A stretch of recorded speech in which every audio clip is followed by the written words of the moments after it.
Bonjour et bienvenue au 35e congrès de l'AFO. Nous sommes aujourd'hui sur les quais de Paris, au pied de la Tour Eiffel, et nous allons embarquer sur le Botticelli pour une croisière sur la Seine.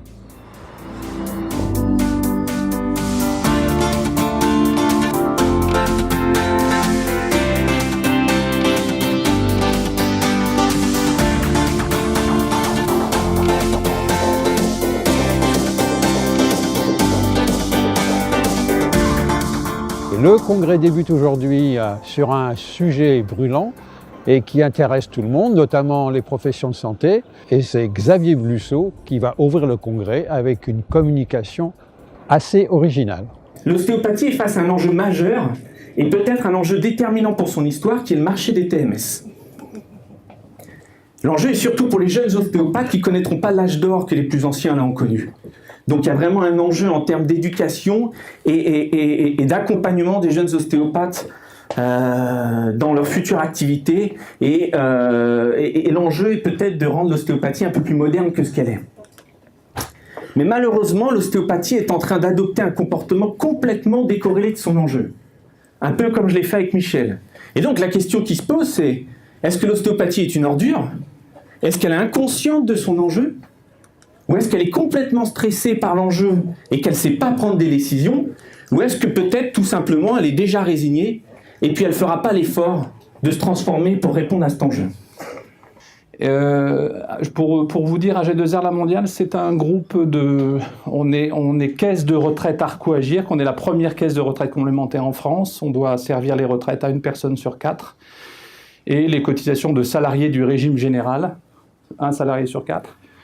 On gère 30 milliards de cotisations, on doit être en relation avec la protection sociale à un moment ou un autre de 14 millions de personnes en France. Le poste d'ostéopathie, au cours des années, on a été un peu frileux, il y a encore beaucoup de contrats qui ne prévoient pas la prise en charge de consultation d'ostéopathes. Il y a encore énormément de contrats en France, je ne connais pas les stats parfaitement.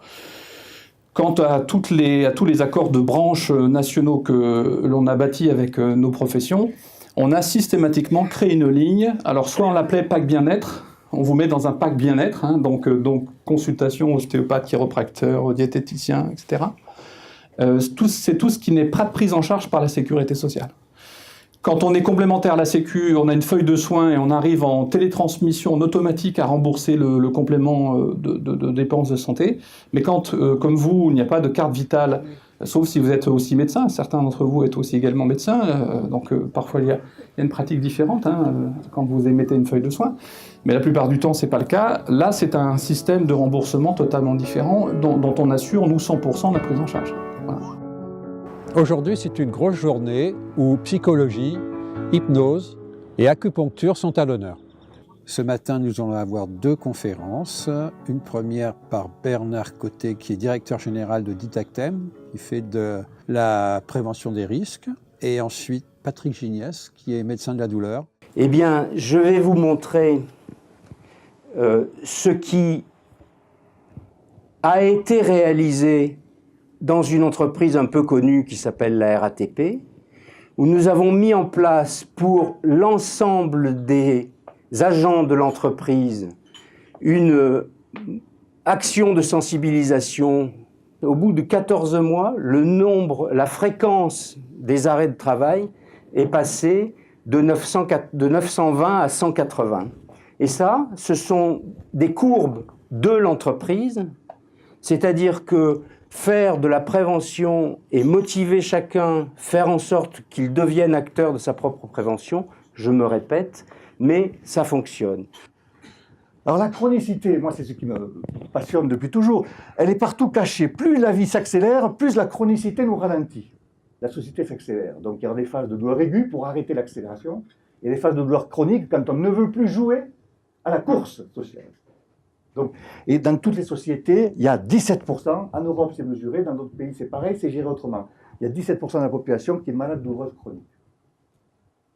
Alors les centres antidouleurs ne sont pas des centres contre la douleur. D'ailleurs, ils sont appelés centres d'évaluation et de traitement de la douleur.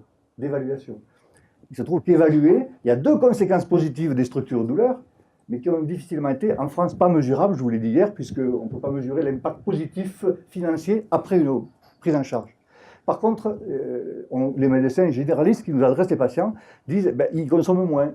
Et deuxième élément positif, ce n'est pas que la consommation de coût, c'est la consommation d'emmerdement de l'entourage. Le douloureux chronique, quand il est pris au champ antidouleur, fait moins chier l'entourage. Elle est bizarre, ma fonction. Hein, donc c'est la femme qui me remercie, ou c'est le mari qui me remercie, mais pas le douloureux chronique. Parce que si vous enlevez le douloureux chronique, la seule façon qu'il a trouvé un moyen de sortir de ce que je vous ai dit, de sa structure, de son projet de vie, vous l'amputez du seul discours possible. Donc il ne faut pas faire ça. Donc vous guérissez-les, mais pas trop vite. D'ailleurs, ils reviendront comme ça tous les 6 mois.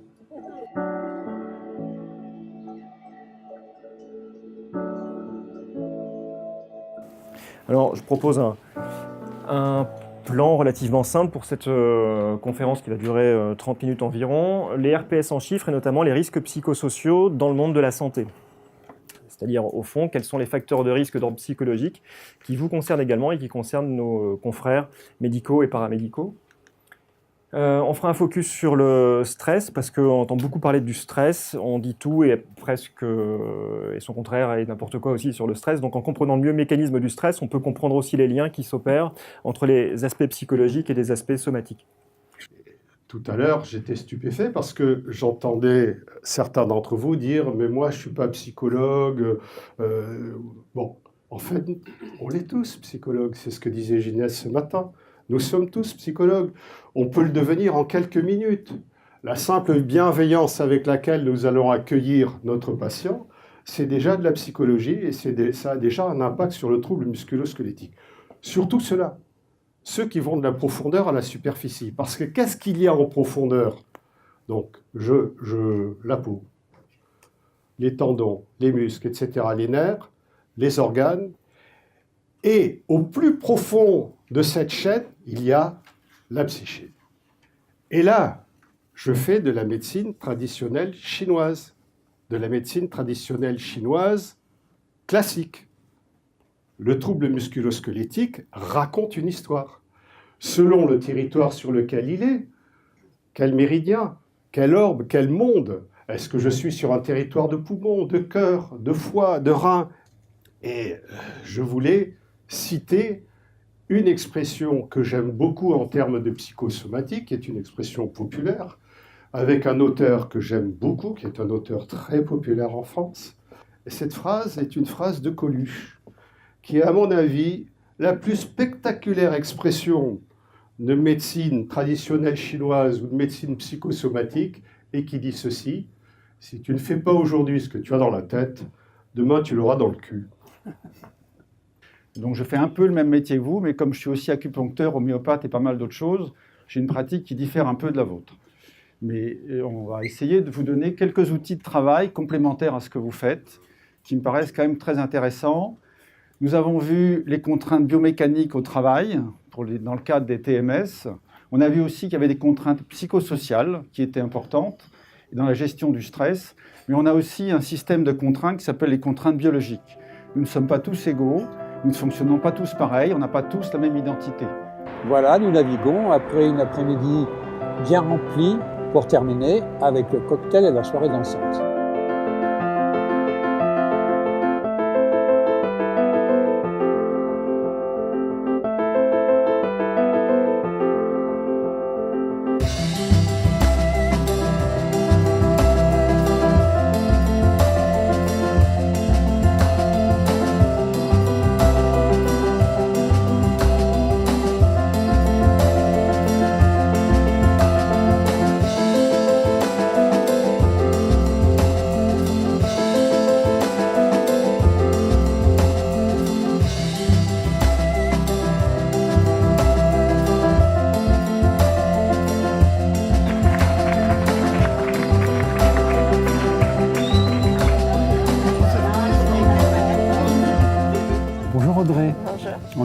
On est heureux de vous accueillir ici au congrès de l'AFO. Merci. Donc vous représentez une société qui a mis au point un logiciel pour l'analyse de la posture. Exactement. Vous pouvez nous en dire un petit peu plus? Oui, alors déjà la société, donc je fais partie de la société AXS Medical qui fait partie du groupe DMS Imaging.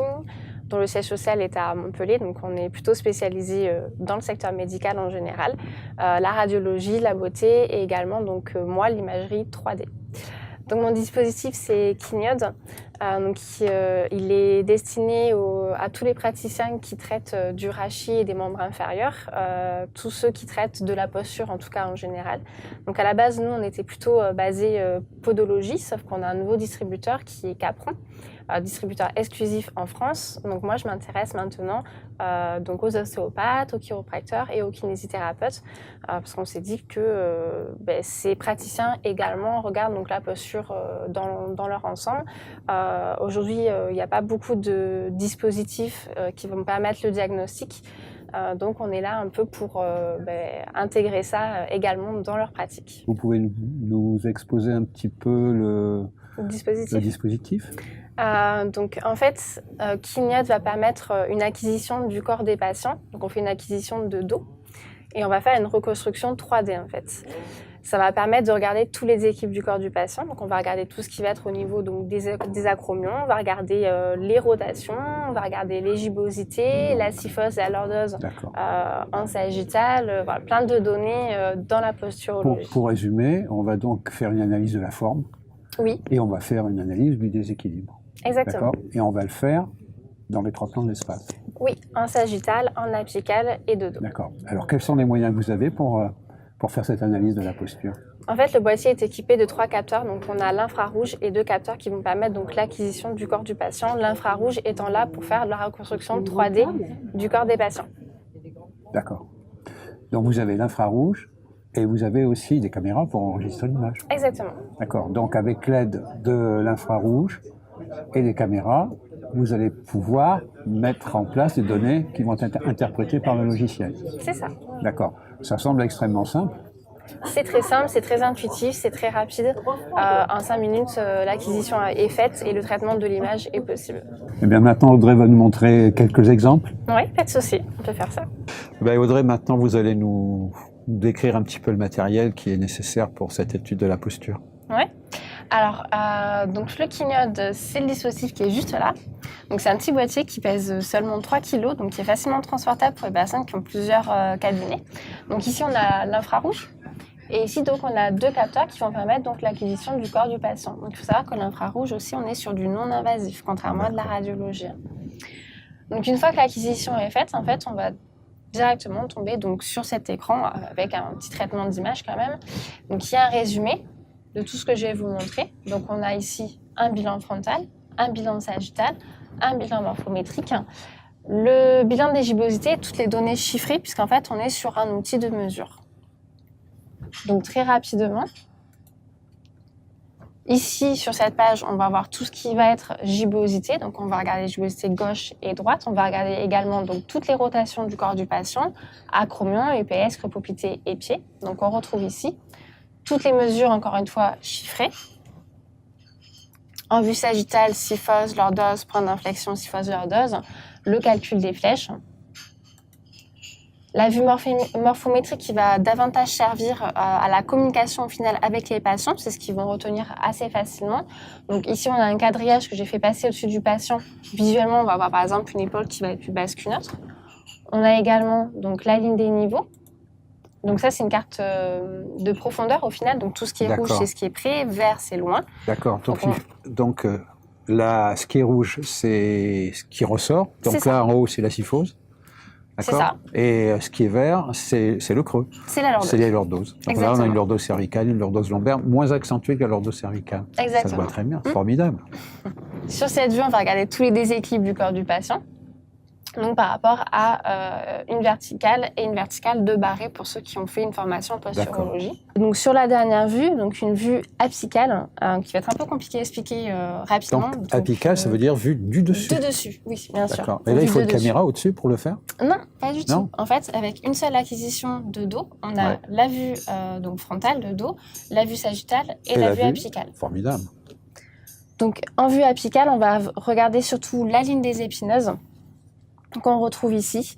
Et en fait, on va pouvoir regarder comment se comporte la ligne des épineuses. Est-ce qu'elle part à gauche, à droite, en avant ou en arrière.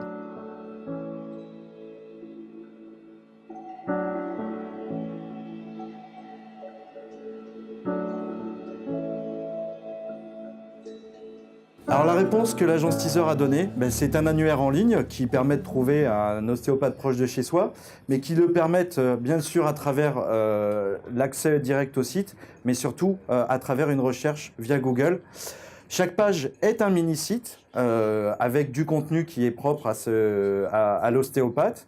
Et Google la considère comme une page hors du contexte, donc il la référence directement. Donc nous, on a un référenceur qui travaille beaucoup pour faire en sorte que la page soit le plus renseignée possible avec les bons mots-clés, etc.